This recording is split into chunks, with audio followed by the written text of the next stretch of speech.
One. Hey guys, this is Dartimos of Dartimos Dominions. I'm here with two of my co-hosts, Chronograph. Say hi. Hello. And I have the Scalaria player with me, RCK. Hey dude. Hey there.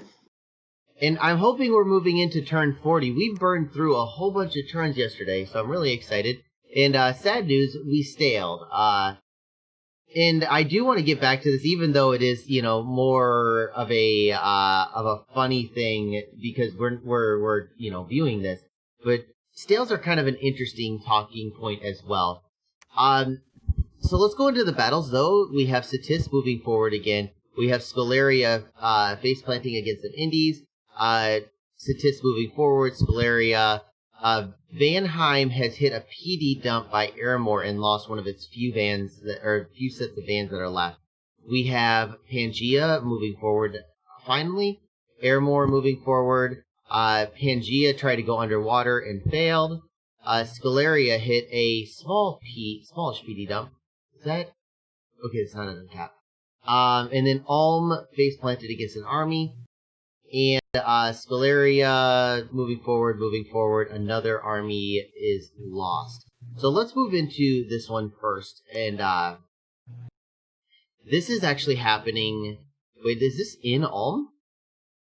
I believe it was. Okay, so we're gonna watch this one then. I must have missed you moving onto his cap last time and him not actually Yeah, so this is him attacking out of his fort. Okay, so he's trying Was to it him spoil. attacking out, or was it an army moving on to that spot? I'm not sure. It says Velfor Flames cast by nobody. So that's a fort spell. It's a province enchantment cast by the defender of the fort. Okay, I wanted to ask you about this, RCK. He keeps on doing this line formation. I mean, how happy were you when you saw the line formation? Oh, every time I saw him or saw that formation, I just knew he was about to get wrecked. Why exactly is that, Chronograph? So the line formation has two problems here. The big one is that it's just not enough dudes to be doing line formation against this many undead. They'll just wrap the corners and then collapse the line in. Box at least gives you gives you less sharp edges, so that it also makes your units attack slower, so that they pick up fatigue slower because fewer of them can attack per turn. Line is good when you want to be maximizing your units' damage output, but he really wants to be maximizing their how slow they take damage, not how fast they deal damage. Now, theoretically, if Scalaria has mass flight, how much worse is it?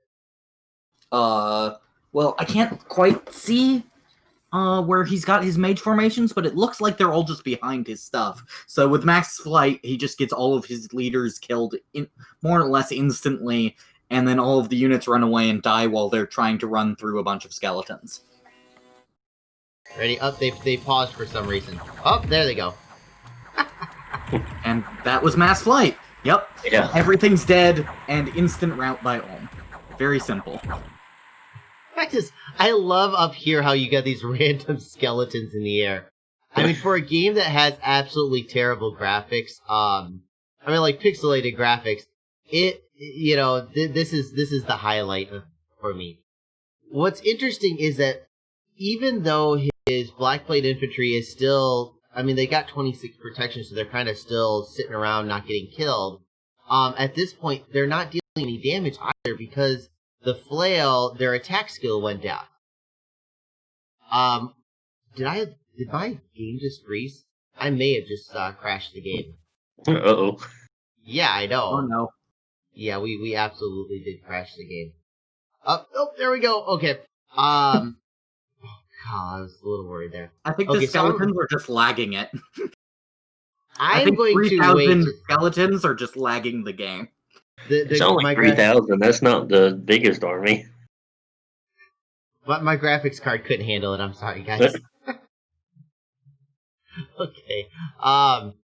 Okay, that's what happened. So what happened is that was him coming I'm guessing he was outside the fort trying to spoil your attack, and possibly try to gem bait you. I can't really go in there and check it again. Were you prepared for a gem bait? Yes, I was. Like, okay, so I had a question for you, because you said that this is, like, you didn't watch a whole lot of stuff, you watched some stuff. Where did you learn about gem baiting from? Pretty much just videos. I mean, the AI doesn't ever gem bait, and this is really the first, I don't know, since this game started, I've probably been playing multiplayer for about 2 months now, and every now and then I'll see it, but mostly just YouTube videos. I mean, I think I gem bait in every single game that I play to some extent, or at least attempt to. What about you, Chronograph? I mean, yeah, it's highly effective versus certain types of compositions, notably death ball compositions, which we've talked about before. And the issue with trying to gem bait versus Stellaria is that their battlefield spells don't actually need that much gems to go off. Rigor Mortis needs like 1 or 2 gems. Mass Flight is, I think, only 1. So like they can keep their gem baiting pretty low. Gem baiting is mostly very effective versus things like mass elemental spam, where once you've summoned 20 elementals, that's a lot of gems that are down the drain, rather than these battlefield spells that take like 2 gems here, 2 gems there. Even if you're casting 4 of them a battle, as long as you have the gems on your dudes so that they don't run out for the next one, it's fine. Yeah, another thing I use it against is like newer players. You get a new player that comes in, and it's really easy to gem bait them. And it's one thing I think new players need to look out for, because it's so absolutely disastrous. I feel like you guys are gonna get a good laugh out of this one. Yeah, real quick, because we're gonna hit the reason for that. Chronograph, what is the fire that's going on in the front of this fort right here? So you saw the battlefield enchantment for that on the fight outside of the fort. Well, this is the actual effect for it. It will burn the hell out of anything that tries to run through it. But flying things completely ignore it. So as long as he's still casting Mass Flight here, it should be pretty much okay. Okay, let's see how it goes. I thought the same thing too. Okay, I'm seeing some damage numbers. Oh my goodness, They're just getting annihilated. They do have mass flight now, and I think they're about to take off, but... yeah, so they weren't on hold and attack, they were just on attack. That's not the part that's gonna be funny. It gets worse. So, okay, I wanna hit, because this is probably the first time I've seen this by Alm. What do you think about the Earth Elementals, Chronograph? Good idea, bad idea? Earth Elementals are great versus mass skeletons, because they don't take fatigue, they trample so they kill them really quickly, because skeletons have really shit defense skill. And they are regenerating and don't take a lot of damage from skeletons. So Earth Elementals can kill skeletons in hundreds fairly trivially. But I don't know, with how many are dying from the thing, I would still expect this to go Solaria's favor, even if they take a whole bunch of casualties. Yeah, you notice how they all fly down on the flames. Yeah, I was gonna ask you, what's going on here? Why are they suiciding themselves? They're targeted, or what they're targeting right now are the crossbows on the walls, and I guess there's just so many of them that every time they fly down, they're flying down in the flames because all the other spots are taken. But it gets worse once we clear out the back line. I'm liking this little line of numbers that it's coming up right here. This is actually really funny. They're trying to get as close as they possibly can to the crossbows, and one of the closer points to the crossbows is where all these skeletons keep dying and freeing up room. I think that this has done more damage to your armies than the entire Almish. I believe it did too. Like, and I'm not being like, I'm not being sarcastic in any way, shape, or form. This is the worst battle out of all of them. And see, it's just all the way down the wall. They're just more and more get flying into it. Okay, so most of his army is gone, Chronograph. Why isn't he routing? The Solaria player? Yeah.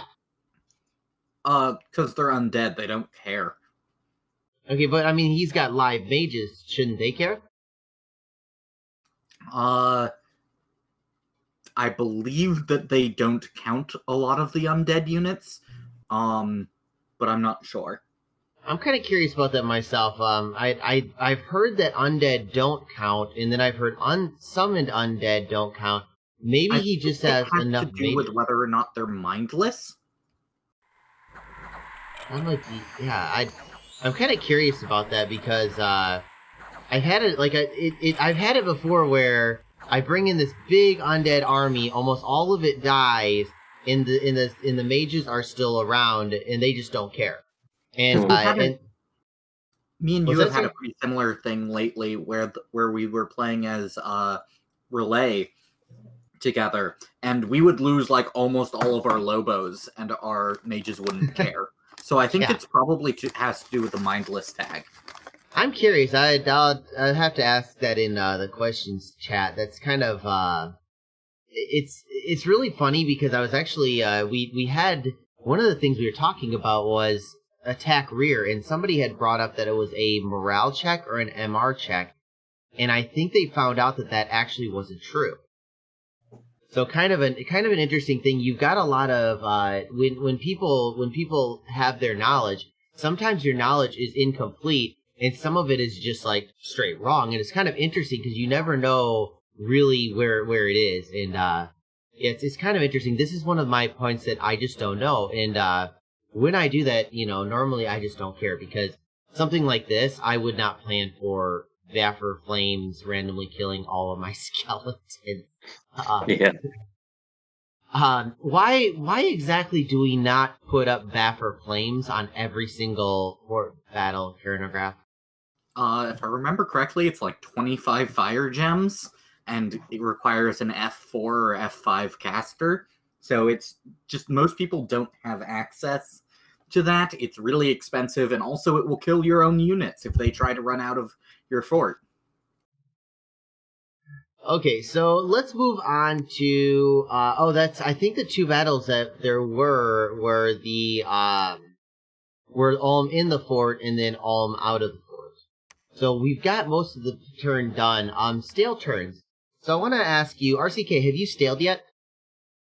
I don't believe I have. Okay, Chronograph, have you staled? Oh yeah. How do you come back from a stale? How bad is a stale? Depends on when it happens. Sometimes a stale barely matters at all because all you were doing was sitting in your land recruiting mages. Sometimes it can even be beneficial if you were like in the middle of a war and moving your units around and trying to outthink the enemy. Sometimes not moving confuses the enemy and you end up winning some engagements because of it. But generally it's pretty bad because it's, you're a turn behind. Maybe it gives the opponent time to catch up with your military units. If you're in expansion, it puts you a whole turn behind expansion, which is a bigger deal than it sounds like because expansion is the more turns you have in expansion, the more provinces per turn you are expected to get. So it can be like a 3 or 4 province difference at the end of expansion if you stale even once.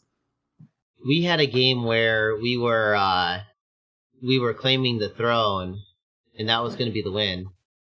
And my buddy said he was going to do the turn, and he didn't, and the fort got cracked.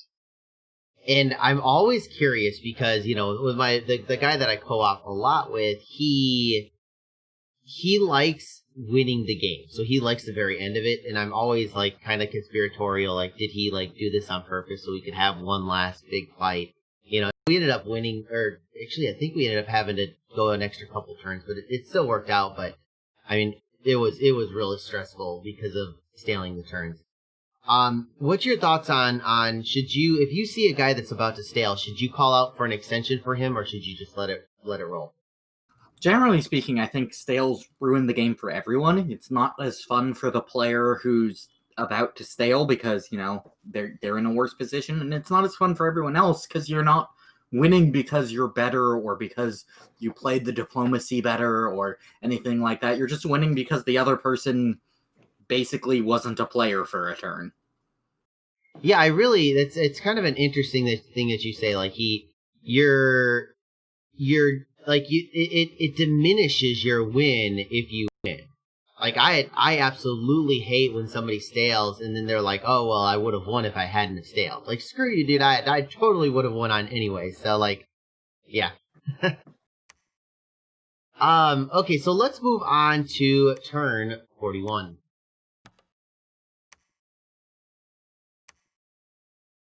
Okay, so a proclamation from Scalaria. What happened to your previous prophet, dude? I have no idea. I guess he just died at one point. And I noticed I haven't made one in a while, so I made a prophet over by Ermor's territory. It was one of the two Mound Kings I made the whole game. And just so he could push out some of Ermor's dominion. That's awesome. Okay, so oh wow, gets one last hurrah. What do you think happens here, Chronograph? I mean, it looks like Priest Smiths cast their national Iron Blizzard spell and killed a lot of random skeletons, and the skeletons didn't manage to kill everything before they all died. I'm really interesting. It's really interesting because like it's only 37 guys. Right, but just skeletons by themselves are not very good units. And things like Iron Blizzard and whatnot will actually kill them in kind of horrific numbers if they aren't supported. Why is he casting Magma Bolts and not Iron Blizzard? It should be the same range. I don't know why he would choose to cast Magma Bolts instead of Iron Blizzard. I think maybe he doesn't have research. It's the one that's not the and priest. also it's the Master Smiths, yeah. Okay. Even so then, he should be casting Magma Bolts. There's other spells that are better versus skeletons. I think Magma Bolts are pretty potent, because they do a lot of damage, and I think, yeah, I'd have to look that spell real quick. So, okay, wow, look at that. Like, these guys are holding the line and making sure that the mages don't get wrecked. Do you keep your guys on attack rear or attack closest? I believe those were on attack closest. They should have been on attack rear. Okay. Wow, that's absolutely amazing. That just wiped a lot. Look at that, like they routed. Okay, so I think that this kind of answers our question from last time, at what point do they rout? So there must have just been enough mages that, because like these guys are going to run, it must have just been enough mages to keep that HP pool high. I wonder if it's related to the mindless ratio for siege defense strength. Oh, look at that, there they go, yeah. Because there's a ratio where being mindless reduces your siege defense on your mindless units. I wonder if it also does something similar for morale. It's really interesting. I'm kind of curious as to how that looks. Oh, they kill you. You killed the Hydra. Yeah, I figured it was waiting there long enough. This is a bit. Oh my goodness, you got So Satis finally bumped you. Yeah. Now, this is an interesting matchup, because I don't see any mages on his side. No, and you don't see any on my side either. Were you expecting this? I noticed there was an army close by, but at this point, I was sending out very low commitment armies just to kind of deal as much damage I could as to Ohm and try to take as much land as fast as possible from them.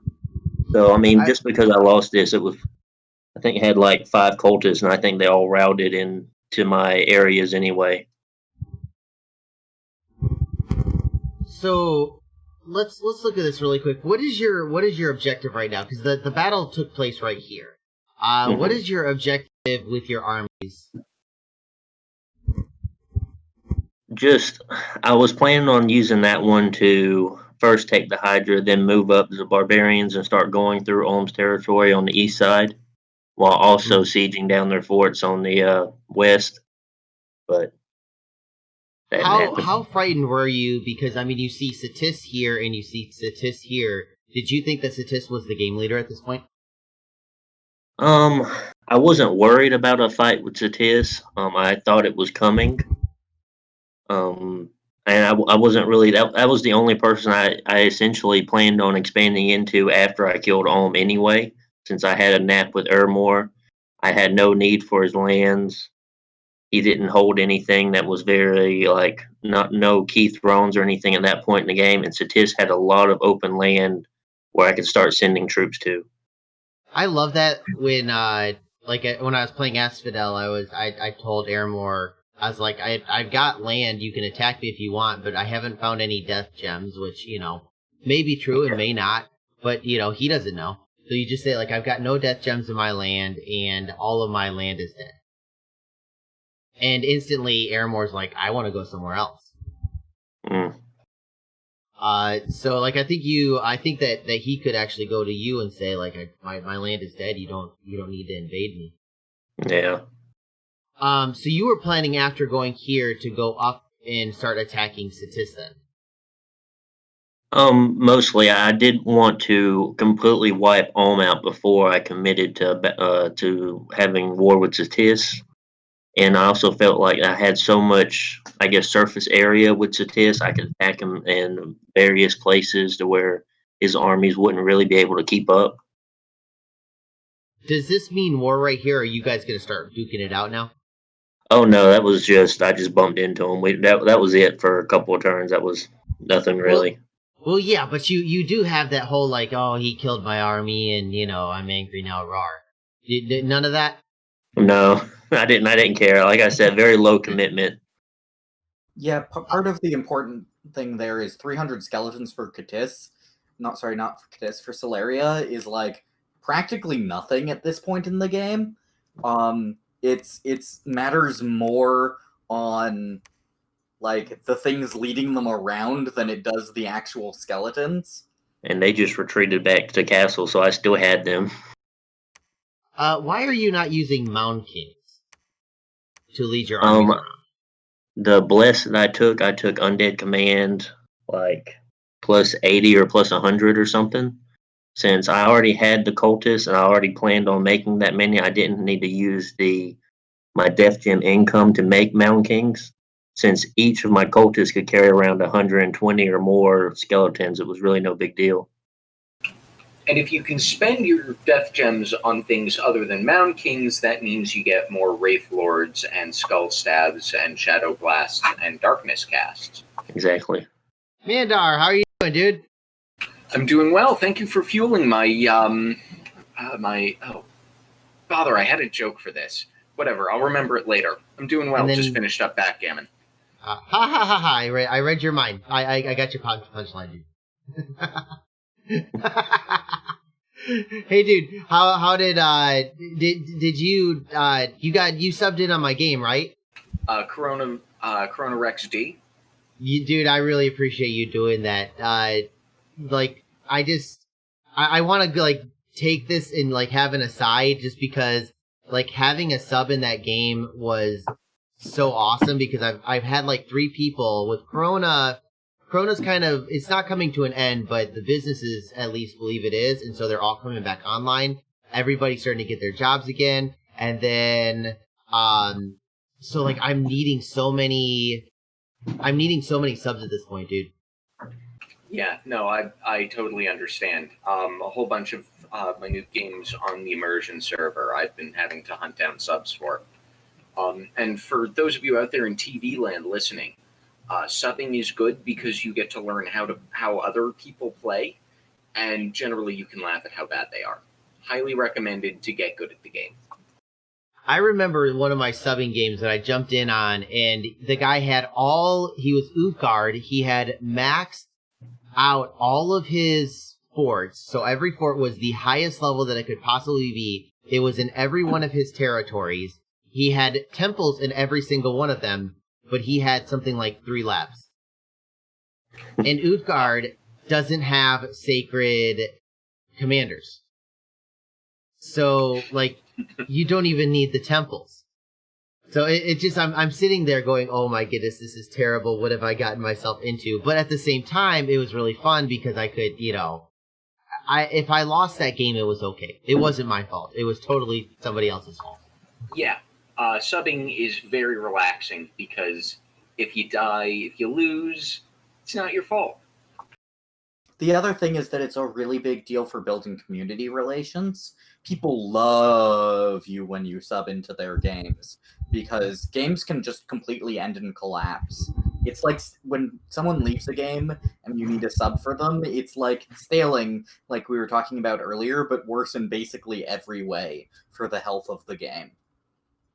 I think that's, to be honest, I don't want to be too selfish, but I think that was probably the biggest thing for me is that, like, I'm looking for a sub, I'm the admin, I'm trying to get this game going, I've got 10 guys that are waiting around for one person to join, and, like, the joy that you give those 10 people, in the admin as well, is just, I mean, I can't even describe it. It's so nice when I actually get a sub. I get excited and stuff like that. So, I've got a list offline where, the people that have subbed for me that I just really appreciate, and pretty much if they ask for anything, it's just like, sure, if you want to get started. Appreciate me. But who's that? Who's that? I hear another person. Uh-oh. Uh-oh. Mr. Grippabaldi. Yellow. Hey, dude, we were just talking about you. Oh no. So you're a complete scrub. We were criticizing your ruthless attack on Scalaria and how they were peacefully attacking this Hydra, and you came over and whacked them offside the head. Did I attack them first? I forget about that. Did I? No, they attacked the Hydra, and then you came over. Ah, right, we bumped on that. Okay, I see. I'm like, what happened here? Many good skeletons were lost that day. They had wives. Again. Honestly, looking at the casualties, I would take those ratios as Solaria. I will I really didn't care. Skeletons for 7 cap only recruits and 25 Falchineers any day of the freaking week. Oh yeah, that trade favored Scalaria. Grippa, is this war now? Are we now going to see a mass flooding of lizards over the skeleton borders? No, I don't think I even mentioned it in the chat. Yeah, I think we're just like, oops. Yeah. Because I saw that province was indie for a lot of turns. I'm pretty sure. I'm pretty certain. I think that one was one that was indie for a while. So I was just like, hey, I'll take this. I really was sad that there weren't more bumps. I expected more because you're always that's the thing you're always stressed out about when you're, especially during expansion. Mandar, do you go to war over a bump? Do I go to war over a bump? No. These are accidents. Obviously what if you accidentally kill his army? Ooh, well then I'm not going to war over the bump. I'm going to war with him because he doesn't have an army. That's a different thing. I may have happened to kill the army, but it was an accident. Have you ever purposefully accidentally bumped?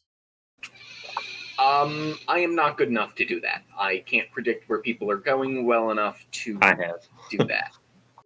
I have personally bumped with people before too. Yeah.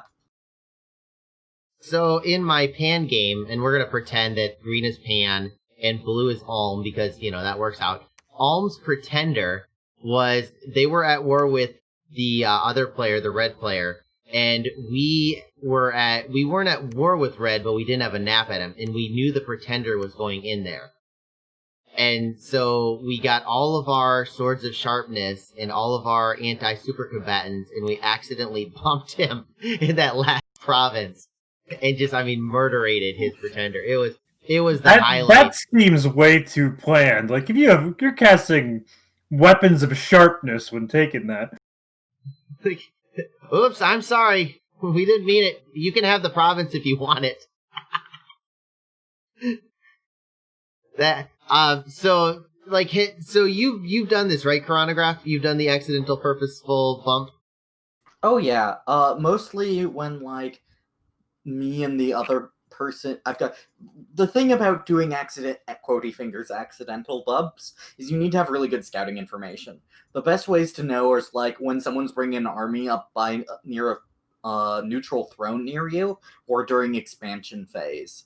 And if you just, don't mention that, hey, I want this province, and you happen to know that your army will kill theirs, then it's a great place to, just file away slightly at the competition. And sometimes if you can do it and the other person is actually stronger than you in general, you can then send pictures of you killing their army around and the casualties they took and get people to jump and kill them.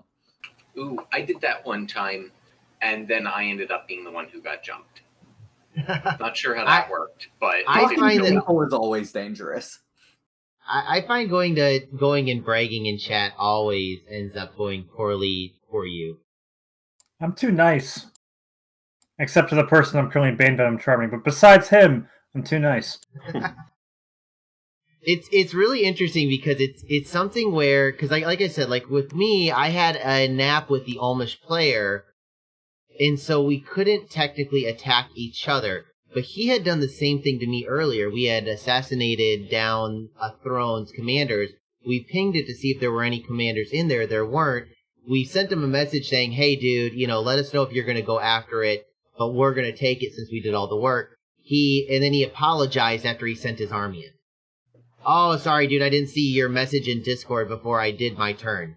And so it was absolute vengeance. How much do you think that is a... Like, do you think that the etiquette-wise, do you think that's acceptable or not, Mandar? Oh, no, screw that guy. That would be like if he didn't pay reparations, I would consider that a violation of the NAP. I would be mad. What about what we did back to him? Because we got our vengeance. Honestly, I think that's fine. Maybe not even enough. Okay, so what he did was really bad, and what we did was kind of bad. Yeah, I would say so. If you had done what you did first, then that would be worse. But okay, so it was ordering that mattered. Yeah.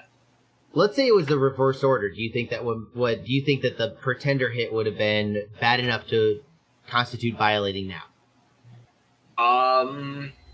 Well, he didn't give you warning where he was going, so there would be some plausible deniability there, but it would still be, if he could prove that you guys had done that on purpose, then yeah, that would be violation of a NAP, if you ask me.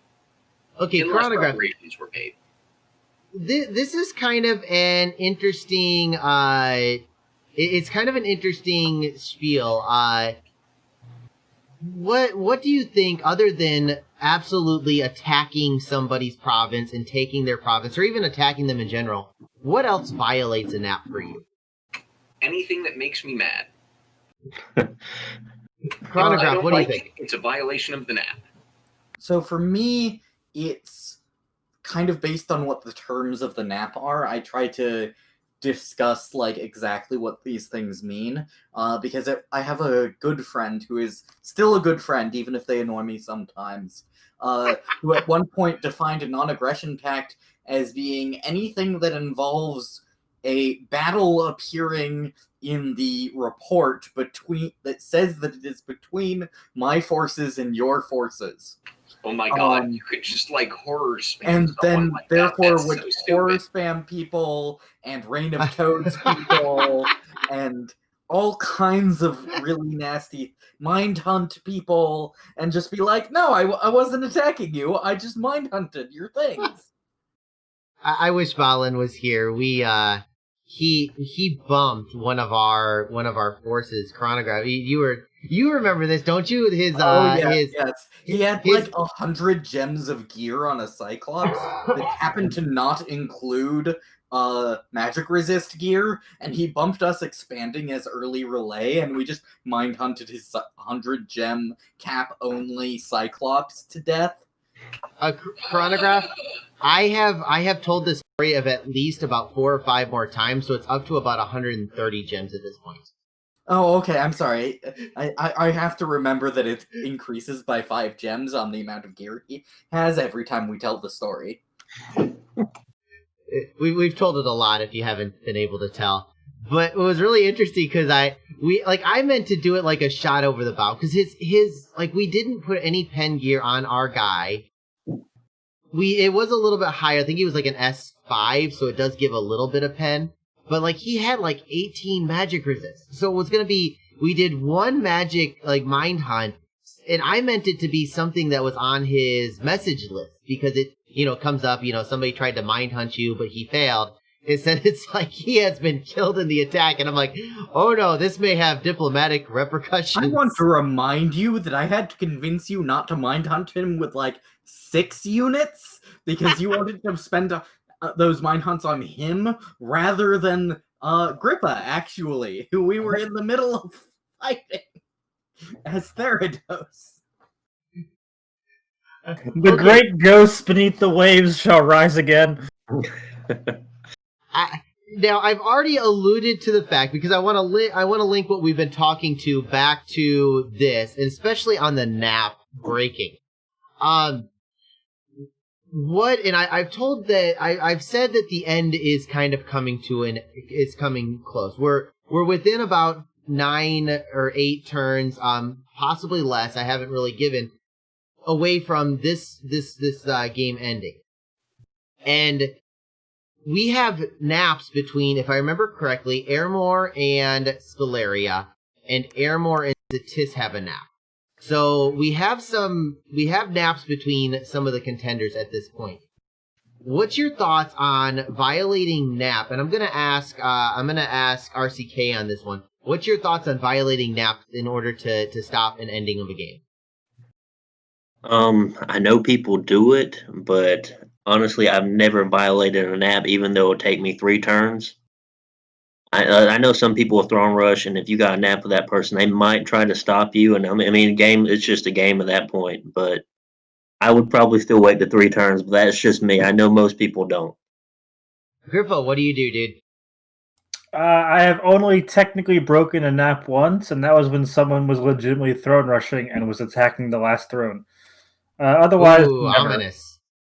Okay, I did. Don't spoil too much, dude. Oh, that's not this game. That's a different game. And then Chronograph, what do you what's your thoughts on stopping a throne rush? So this is a little complicated for me because I build all kinds of all right, our nap lasts for 3 turns until one of us cancels it, unless into my naps that I make with people. Often things that I know or believe are going to happen anyway. For instance, one time I made a nap with someone unless they were attacked by 2 other players that I'd already gotten to agree to attack them. That's So- devious. I will break naps all the time, but almost always because the terms of nap breakage have happened, and as part of my standard terms, I have on there if you're about to win, or if I think I can win, in with that set of moves, I'm gonna break the nap and we're fighting. Okay, I should have that. I want to change the question up for Mandar, because this is one. Have you ever violated nap? What do you mean by violated nap? What do you mean by violated nap? As in, you didn't abide by the terms of the nap. This doesn't sound meaningfully distinct from the question you asked the other guys. I will violate a nap to throne rush and to stop a throne rush, and never else. I'm very clear about that. I will even ask you before I start vulturing. If you're absolutely getting your butt handed to you, I will still ask before I vulture. I won't back out of fights without telling my allies in the coalition I'm a good buddy, except I will totally throne rush or stop a throne rush. Screw the naps then. We just did that, Chronograph and I did, where we had a nap with the guy who was throne rushing, and I mean, we we ended up having to throw everything that we possibly could to stop him, and it was a violation of naps, but I would do it again. I also have violated naps for a throne rush, where there was one throne left for us to win, and we jumped on it in order to win the game. So I support those. It's what you should do. And I think that's of note that a lot of players are like me where they'll justify that. So definitely keep your thrones safe. Okay, guys, on that note, we are going to end things. I want to thank my co-hosts for today. Grippa, thanks for joining us. You're welcome. Chronograph, thanks for joining in. Always happy to. Mandar, thanks for joining in with us. Thanks for having me, and thanks for the flattery. You're fueling my delusions of adequacy. That was the joke from earlier. Finally remembered that's it. I already laughed about it, so I'm not allowed to do it again. RCK, thanks for joining us. I'm glad to be here. Okay, guys, I will catch you guys in the next one. Have a good one.